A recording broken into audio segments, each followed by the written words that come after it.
Vamos ler, meus queridos, esses primeiros, aliás, todo o capítulo, que são 13 versículos. Quero pedir o auxílio dos irmãos nessa leitura. Vou ler os versículos ímpares, eu peço que vocês participem lendo os versos pares. Isaías, capítulo 6, vamos ler com atenção. No ano da morte do rei Uzias, eu vi o Senhor assentado sobre um alto e sublime trono, e as abas de suas vestes enchiam o templo.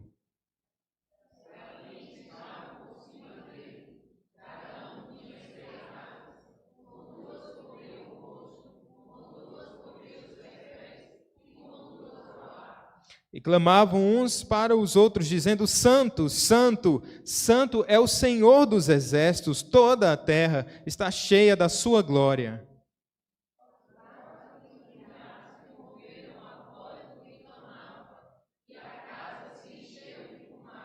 Então disse eu: ai de mim, estou perdido, porque sou homem de lábios impuros, habito no meio de um povo de impuros lábios, e os meus olhos viram o Rei, o Senhor dos exércitos.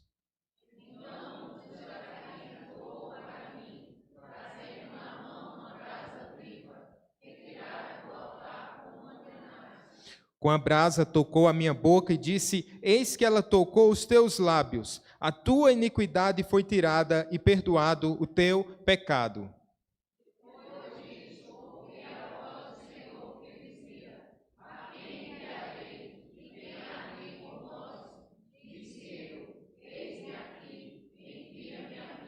Então disse ele: vai e diz a este povo: ouvi, ouvi, e não entendais, vede, vede, mas não percebais.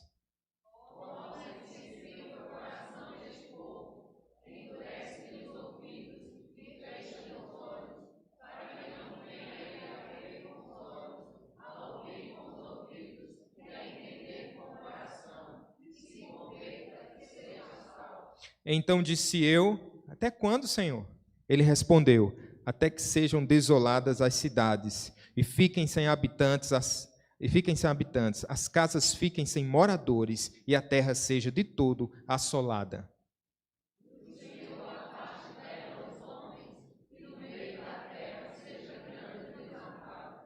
Mas se ainda ficar 10ª parte dela, tornará a ser destruída, como terebinto e como carvalho, dos quais, depois de derribados, ainda fica o toco. Assim a santa semente é o seu toco. Vamos orar, meus irmãos. Nossa expectativa, Senhor, nessa noite, é de que Teu Espírito possa nos falar o coração, possa nos quebrantar a alma e possa nos converter a Ti, Senhor. Só Tu podes fazer isso. Em nome de Jesus. Amém. Um grande nome da nossa época, chamado Ariano Suassuna. Certa vez, é um vídeo muito popular dele, que ele fala sobre os tipos de mentira. E ele vai afirmar que uma das mentiras diz respeito à estatística. Eu não vou ser tão categórico e desprezar os matemáticos para dizer nessa noite que a estatística é uma mentira. É claro, é um dado científico, é uma amostra através da qual a gente pode ter uma ideia de um todo, não é verdade? Mas sabe uma coisa? As estatísticas dizem que nós somos cristãos protestantes, mais de 40 milhões no nosso país. Quanto à nossa fé, nós podemos tirar algumas conclusões a partir daquilo que nós temos visto. Temos visto famílias que confessam uma fé, mas que na sua prática elas destoam completamente daquilo que dizem. Vemos esposos que não respeitam suas esposas. Vemos esposas que não são submissas aos seus maridos. Vemos filhos rebeldes.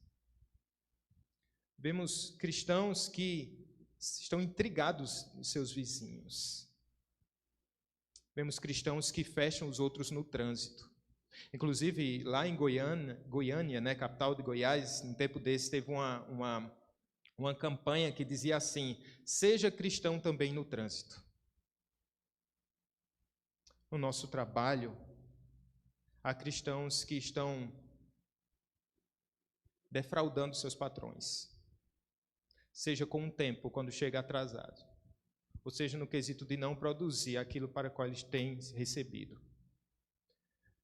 Temos patrões cristãos que têm envergonhado o nome de Cristo, porque eles também subtraem aquilo que é de direito dos seus empregados. Na política, nós podemos ir além.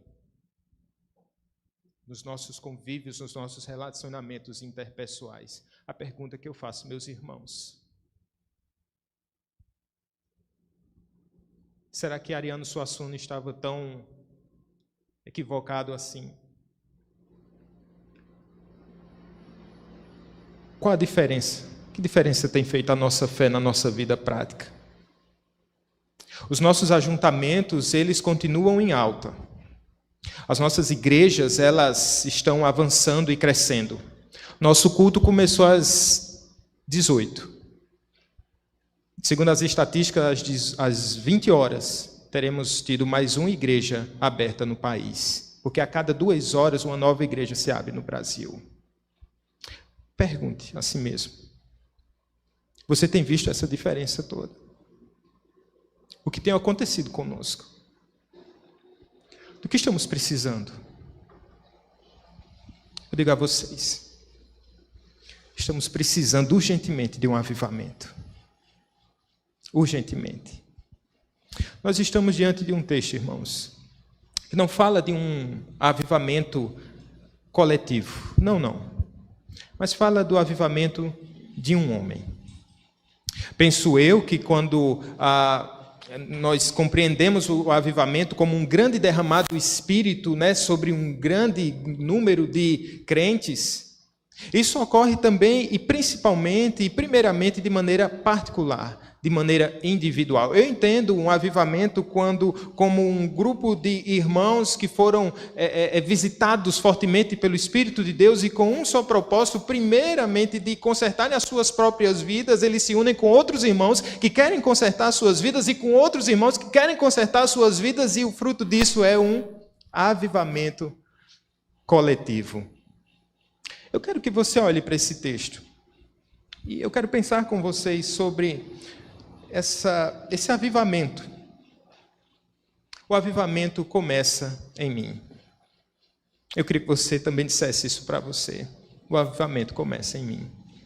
Temos aqui um homem de Deus que foi avivado. Temos aqui um homem de Deus, profeta Isaías, que foi visitado pelo Senhor. E sua vida não foi mais a mesma. E eu creio piamente que aqueles que são visitados pelo Senhor, eles não conseguem mais ser os mesmos. Vamos olhar para esse texto com fé. O avivamento ocorre, meus irmãos, quando nós temos um vislumbre da glória de Deus.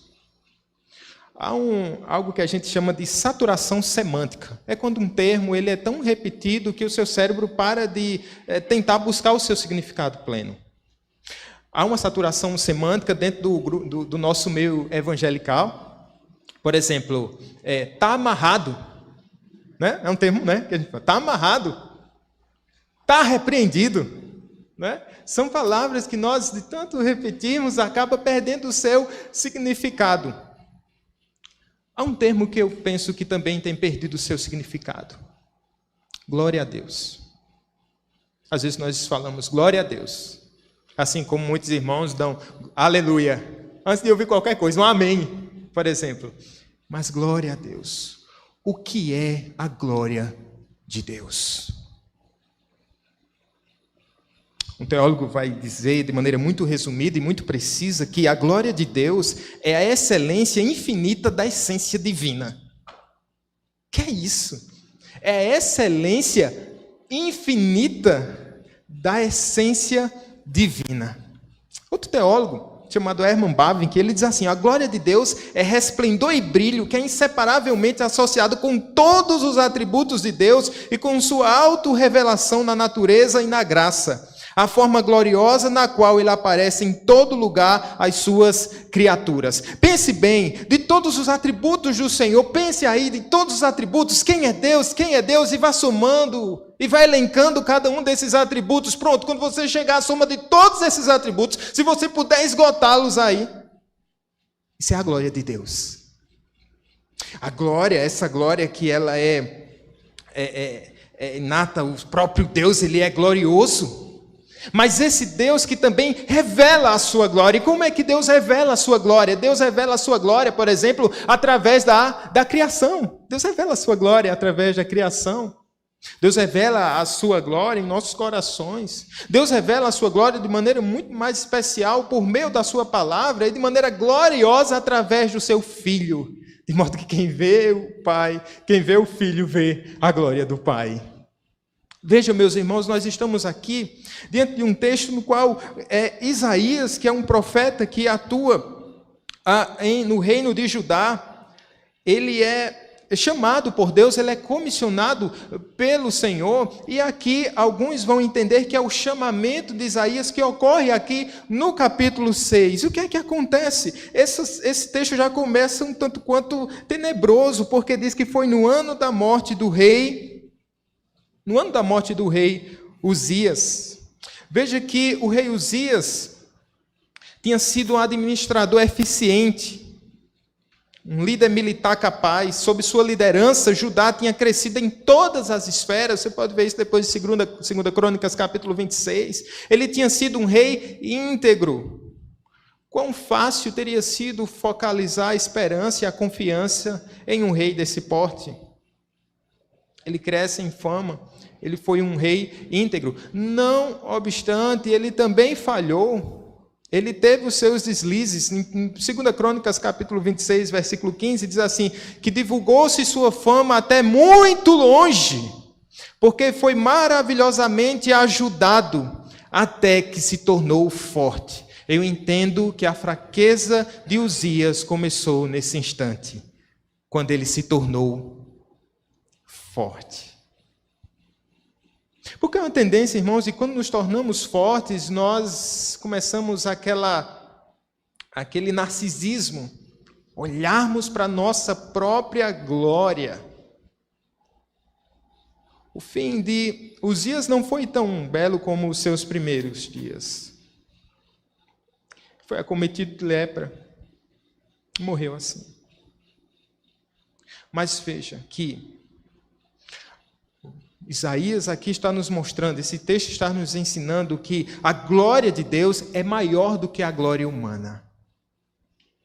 E penso eu que esse tem sido um calcanhar de Aquiles da igreja brasileira, tentar roubar a glória de Deus.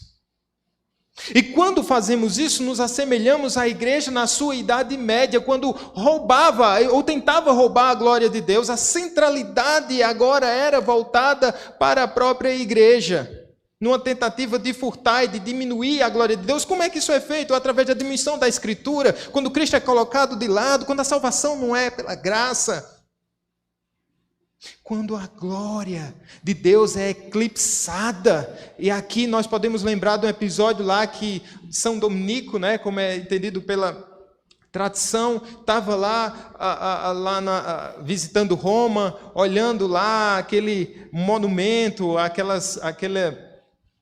catedral lá de São Pedro, né? E um cardeal dizia de maneira muito pomposa, dizia: veja, Dominico, nós não precisamos mais de ouro nem de prata. O Dominico disse: mas a igreja também não pode mais dizer levanta-te e anda. Um dos sinais que a igreja ela precisa passar pelo avivamento é a falta de autoridade. Ela rouba a glória de Deus, ela perde o seu poder, porque a nossa glória está no próprio Deus. Está no próprio Deus. A glória de Deus é maior do que as coisas criadas. Veja que temos aqui serafins, seres angelicais que estavam por cima dele, e aqui é uma espécie de uma visão. É difícil a gente entender e situar que tipo de visão foi essa, se foi um sonho, o que foi que ocorreu, mas o fato é que Deus se revelou a Isaías, isso já é suficiente para nós. Isaías 45:15 diz que Deus é um Deus misterioso. Ele não revela nos seus pormenores aqui, mas o fato é que esses seres angelicais que ardem, né, são como se tivessem fogo, né? A tradução é mais ou menos isso. Cada um tinha 6 asas, com 2 cobriu o rosto, com 2 cobriu os seus pés, e com 2 voava. Eu não sei como é esse negócio aqui, irmãos. Eu não sei, sinceramente, não sei como explicar para vocês de maneira detalhada que tipo de anjo é esse, porque eles estavam se cobrindo. O fato é que, de maneira geral, nós podemos entender que, de maneira reverente, eles estavam cobrindo os seus olhos. Com 2 asas, eles estavam cobrindo os seus pés, e com 2 eles estavam voando. Ajudei em alguma coisa? Mas tem algo muito mais precioso, mais glorioso nesse texto. Você vai esquecer dos anjos já já. Eles clamavam uns para os outros, dizendo: Santo, Santo, Santo é o Senhor dos Exércitos. Toda a terra está cheia da sua glória. Veja que esses seres angelicais, espirituais, estão clamando uns aos outros, eles não estão conversando uns com os outros, eles não estão dizendo uns aos outros, eles estão clamando, como se aquela glória estivesse ofuscando a sua própria glória, dizendo: olha, quem é que está aqui? O Deus que é santo, santo e santo. É o superlativo do superlativo. Quando você quer dar um destaque a alguma coisa, você faz o quê? Coloca um negrito, sublinha. Quando você está numa mensagem lá do WhatsApp, você coloca uma imagenzinha lá. Tudo isso é um destaque. Quando você quer falar com mais ênfase para o seu filho, você grita com ele. Você tem uma forma de destacar. Como a Escritura nos diz, como a Escritura nos chama a atenção para aquele que é Deus, para o nosso Senhor. Diz que Ele é santo, santo e santo. Os anjos estão aqui deslumbrados. E eu digo a vocês, aterrorizados. Aterrorizados. Eles têm uma visão panorâmica bem melhor, né, mais privilegiada. Eles dizem assim: toda a terra está cheia da sua glória. A glória de Deus não pode ser contida. Ele não pode ser contido num templo tão diminuto como o nosso.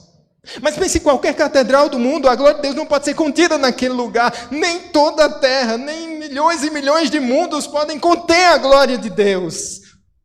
Tudo e todos estão cheios da glória desse Deus. Santo, santo, santo é o Senhor dos Exércitos. Mas veja, Ele é maior do que o próprio templo. Aqui é uma mistura de uma visão de um trono real com um templo. E diz assim: as bases do limiar se moveram, a voz do que clamava, e a casa se encheu de fumaça, né? Mostrando ali nos moldes do culto do Antigo Testamento, como um incenso que enchia o templo.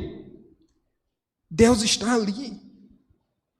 Deus manifestando a sua glória. Mas quem pode ver a glória de Deus? Quem pode ver a glória de Deus? Moisés, certa vez, quis ver a glória de Deus, e Deus disse assim: vamos lá, Moisés, vamos lá. Coloca ali numa fenda da rocha, eu vou passar, você vai ver só, tem um vislumbre da minha glória. Mas eis que na plenitude do tempo, Deus se tornou homem e habitou entre nós, e vimos a sua glória. Os nossos olhos puderam ver a glória desse Deus, compacta, num corpo assim, humilde. Mas Cristo se revelou a nós. Isso deve mudar tudo. Sabe? Muitas vezes falamos sobre glória, conversamos sobre glória, tratamos sobre glória, como ontem tivemos aqui falando sobre a sólida glória, foi com o seminarista André. Nós estudamos, nós temos livros falando sobre a glória de Deus. Mas eu pergunto, será que sabemos o peso da glória de Deus? Porque glória é peso no seu significado. Nesses dias eu fiquei sabendo de uma promoção de livros. Todo aquele que gosta de livro gosta de promoções. E aí era um livro assim, uma promoção daquelas mesmo. Era tipo livro de R$80 a R$10. Aí você pode querer me perguntar depois, eu não vou dizer não. Os livros acabaram, realmente. comprei vários livros. E um livro era do John Piper, e o título é Uma Glória Peculiar. Uma Glória Peculiar. E eu, folheando aquele livro, vi ele todo grifado, todo marcadinho. Marca texto aqui, com a frase ali. Eu não sei de que forma você gosta de ler, não sei se é escrevendo nas páginas, eu gosto de ler assim. Se alguém me pedir emprestado o livro e não devolveu, deixa eu ver aqui se tem. Não é por isso. Sabe de uma coisa? A pessoa que leu esse livro, a pessoa que marcou esse livro, a pessoa que grifou esse livro, ela não está mais nos caminhos do Senhor. Ela leu sobre glória. Ela compreendeu mentalmente o que é a glória. Talvez teologicamente ela tenha tido uma compreensão. Mas essa glória não a transformou. E eu temo, irmãos, que de tanto falar sobre glória, esse termo fique saturado nos nossos corações. Deus é santo. E na sua presença nós deveríamos tremer nas bases. Quem tremeu aqui foram as bases do limiar. Mas nós deveríamos tremer na presença de Deus. Nós precisamos de avivamento. Nós precisamos nos humilhar na presença de Deus. Esse não é só um segundo ponto, irmãos, de uma forma homilética, mas é o desdobramento natural daqueles que contemplam a glória de Deus. O que é que ocorre? Verso 5. Então disse eu, ai de mim, estou perdido, porque sou homem de lábios impuros, habito no meio de um povo de impuros lábios, e os meus olhos viram o rei, o Senhor dos exércitos. Olha o que ocorre aqui. O primeiro versículo diz que o rei Uzias morreu, e agora está dizendo o quê? Meus olhos viram o rei está vivo e reina. Um teólogo chamado Sproul, ele disse que a glória de Deus, ela tem um duplo efeito em nós. Ela tanto nos atrai, que ser glorioso, nós não somos atraídos por glória, né? Algo que brilha. Nossa, isso me atrai. Isso atrai os meus olhos, quanta beleza. Mas essa glória também nos repele. Ela nos afasta também. É isso que está acontecendo aqui com Isaías. É uma glória que ele percebe, ele diz, ele é o rei, ele é o Senhor dos exércitos, ele está tendo um vislumbre dessa glória, mas ao mesmo passo ele diz assim, ai de mim. Eu estou perdido. Se fosse hoje, certamente alguém poderia dizer assim, alguém que teve esse tipo de visão, poderia ficar famoso no YouTube com um testemunho. Eu vi a glória de Deus. E aí ia descrever de maneira detalhada como é Deus, como é a sua glória, como é ver sua glória. Então ele já ia estar aqui num patamar bem elevado. Talvez alguém tenha... Outra pessoa poderia ser motivada a escrever um livro sobre a glória de Deus. Veja, como um testemunho ocular dessa própria glória. Ou simplesmente fazer alguma selfie lá. Não sei se os anjos iam sair. Não, são seres espirituais, né? Não, vamos falar sobre isso agora não. Mas veja, o que é que ocorre quando alguém vê a glória de Deus? O que é que ocorre quando nós nos aproximamos da luz, irmãos? Me digam. Quanto mais nos aproximamos da luz, mais nós observamos e percebemos as nossas manchas, os nossos pecados. Nesses dias, escutando uma pregação de Hernandes Dias Lopes, ele disse que as pessoas que mais confessam seus pecados não são aquelas que mais pecam, mas aquelas que estão mais perto de Deus. Porque quanto mais perto de Deus, mais eu percebo o meu coração, mais eu vejo a maldade que há em mim, como eu preciso desse Deus, da sua misericórdia. Ai de mim! Esses ais, eles são recorrentes aqui no livro de Isaías. No capítulo 1, a gente vai ver lá o primeiro ai, no capítulo 1, versículo 4. No capítulo 5, nós vamos ver pelo menos 5 vezes Isaías com essa sentença, esse anúncio de sentença que é fortíssimo, dizendo ai.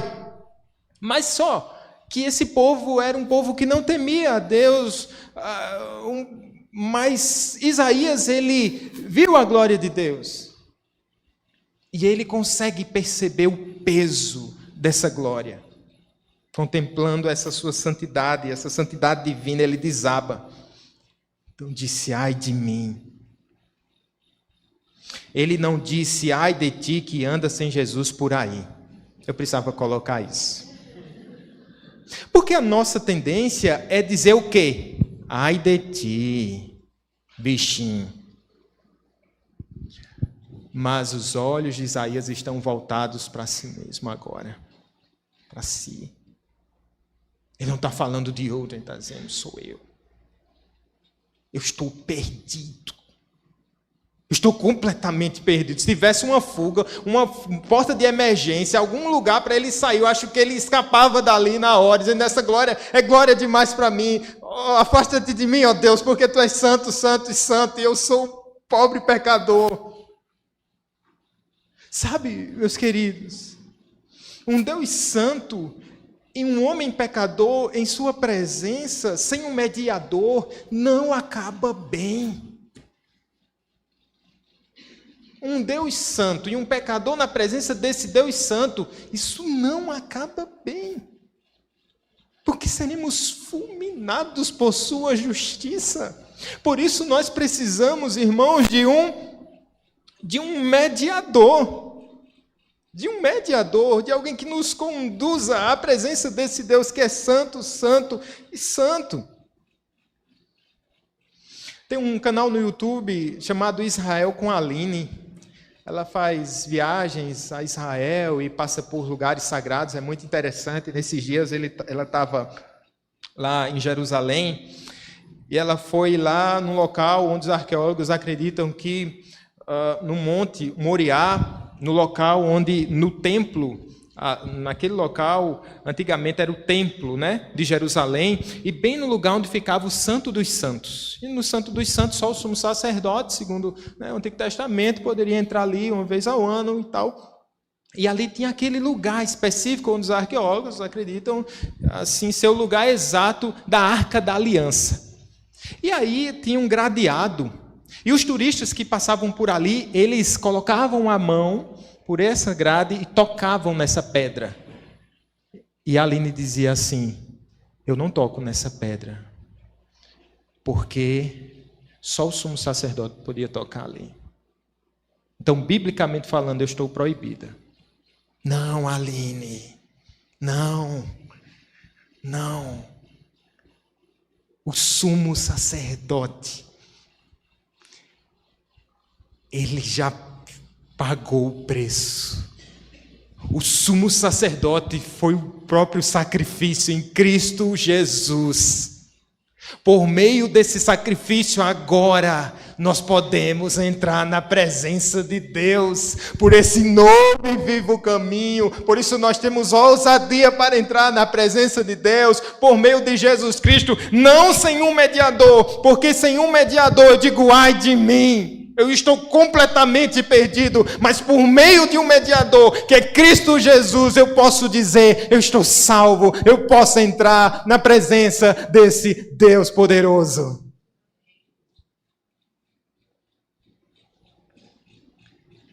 Mas ele também olha agora, depois de olhar para si, ele também entende o cenário que está inserido, porque ele diz assim, habito no meio de um povo de impuros lábios. Ele sabia da realidade do povo. Nós não podemos andar alienados à realidade, né, da nossa igreja brasileira. Não podemos fechar os olhos para aquilo que acontece do nosso lado, a frieza espiritual, os pecados recorrentes. Ele sabia muito bem, sabe? O primeiro exercício, o primeiro movimento é esse. Eu olho para Deus, vendo a glória de Deus, eu digo, eu vejo os meus pecados, mas eu consigo ler também o meu tempo. Eu consigo perceber. Todos nós precisamos e carecemos dessa misericórdia de Deus. Às vezes somos muito cegos, não é? Para aquilo que está ocorrendo ao nosso redor. Às vezes é um pai, ele não consegue perceber que o seu filho, ele está a passos largos caminhando para o inferno. É um esposo que não consegue olhar para a esposa e perceber que ela anda tão fria na fé. É um irmão que não consegue mais olhar para outro irmão e perceber que ele está andando por caminhos perigosos. Sabe, irmãos, quando o Senhor Deus, Ele nos quebranta o coração, nos faz perceber quem está do nosso lado e faz a gente se quebrantar pelo outro também e dizer, Senhor, tem misericórdia. Tem misericórdia.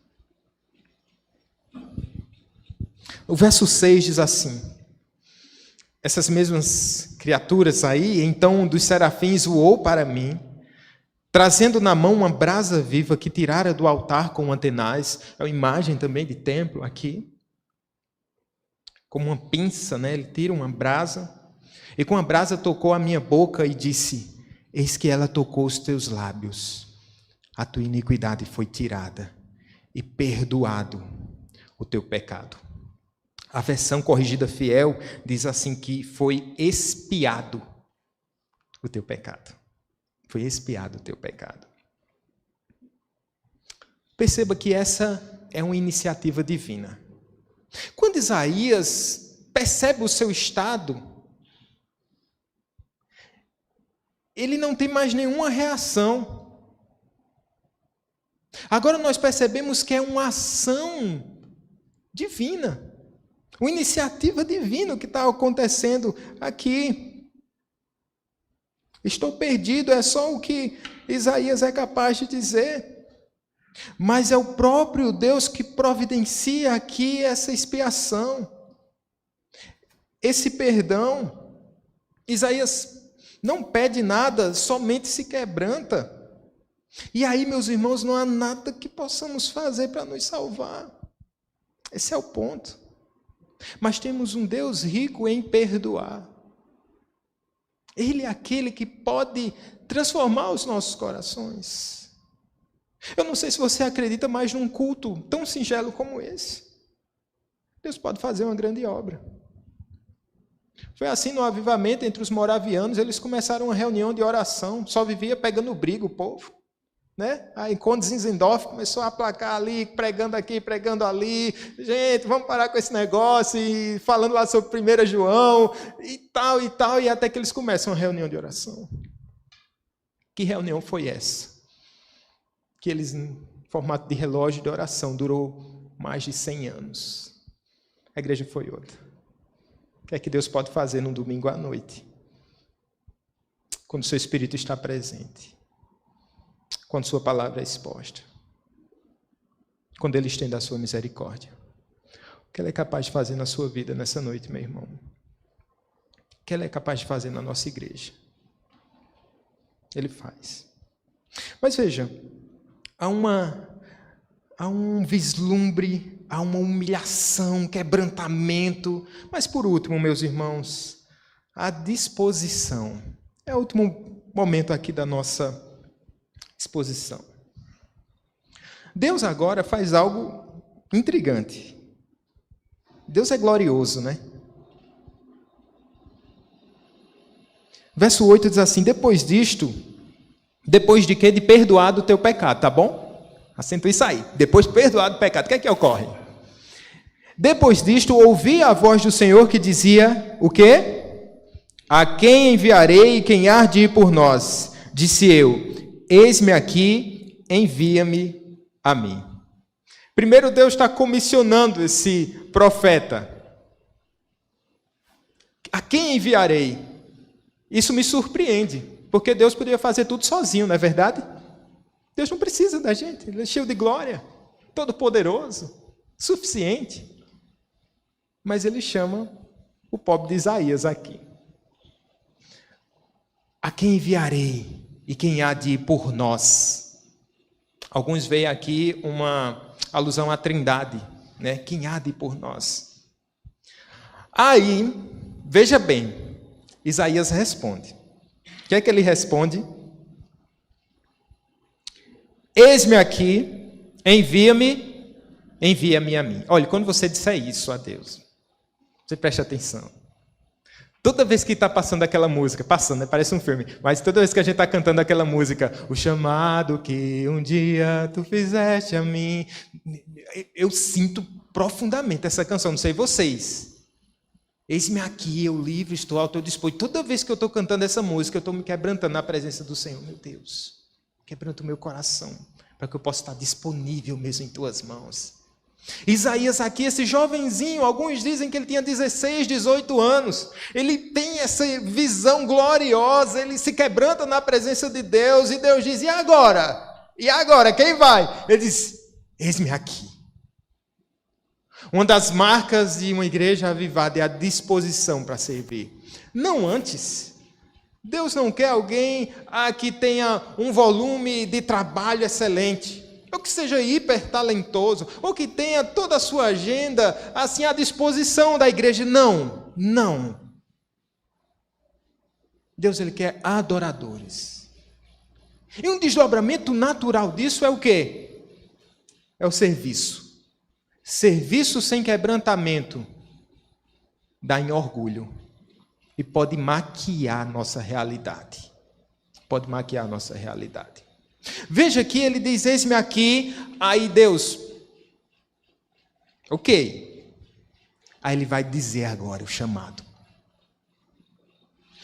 Então disse ele, vai e diz a este povo, ouvi, e não entendais, vede, mas não percebais. Torne insensível o coração deste povo, endurece-lhe os ouvidos e fecha-lhe os olhos, para que não venha ele a ver com os olhos, a ouvir com os ouvidos e a entender com o coração, e se converta e seja salvo. O que está acontecendo aqui?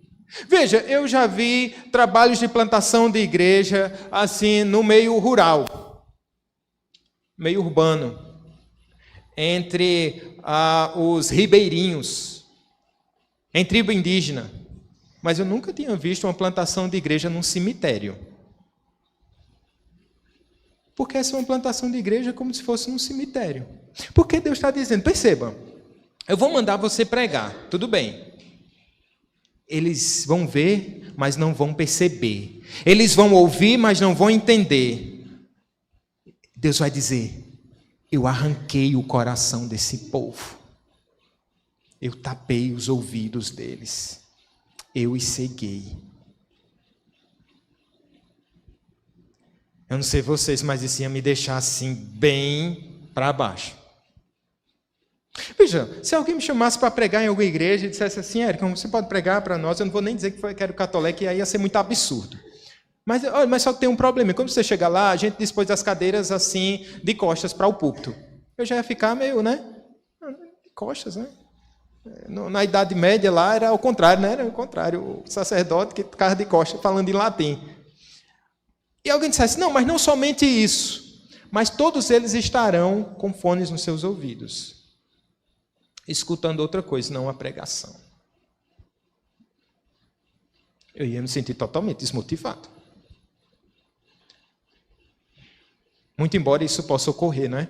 A gente está no culto, mas parece que os nossos ouvidos estão tapados, nossos olhos estão embaçados, nosso coração também não veio para a igreja.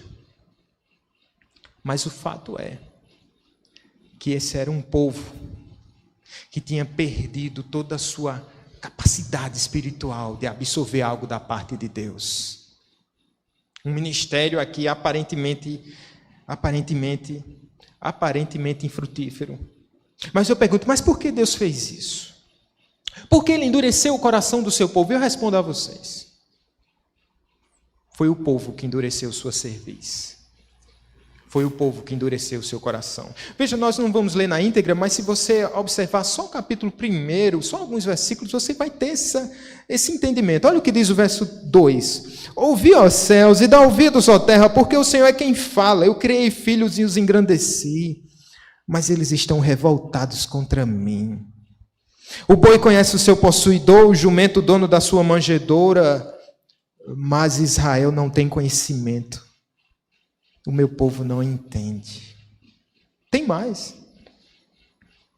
No verso 5 diz assim: por que a vez de ainda ser feridos, visto que continuais em rebeldia?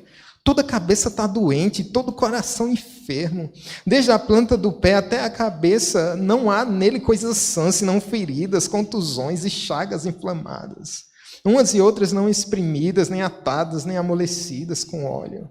A vossa terra está assolada, e por aí ele continua. O povo foi entregue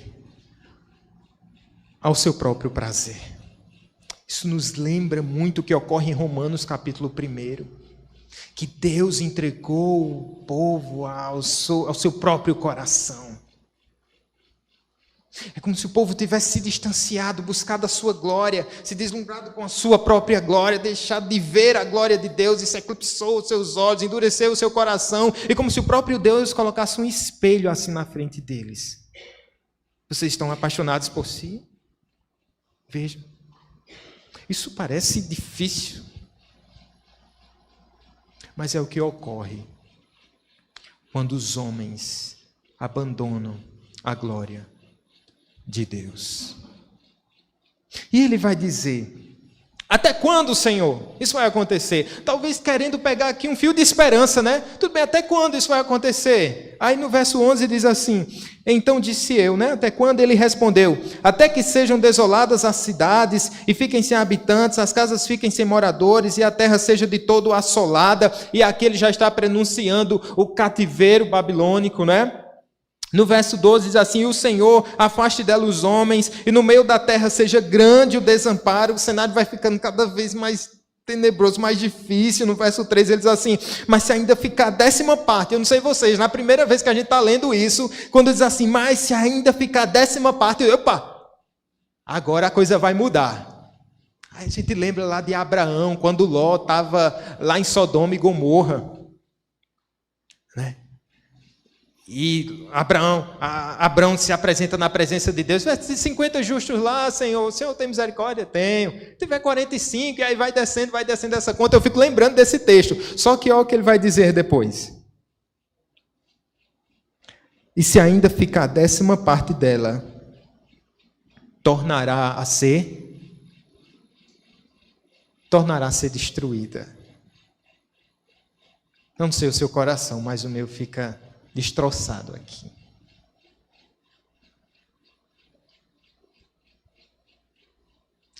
Mas o texto não acabou. Olha o que diz o finalzinho. Por isso a gente precisa, olha, ler até o final. Veja o que diz agora.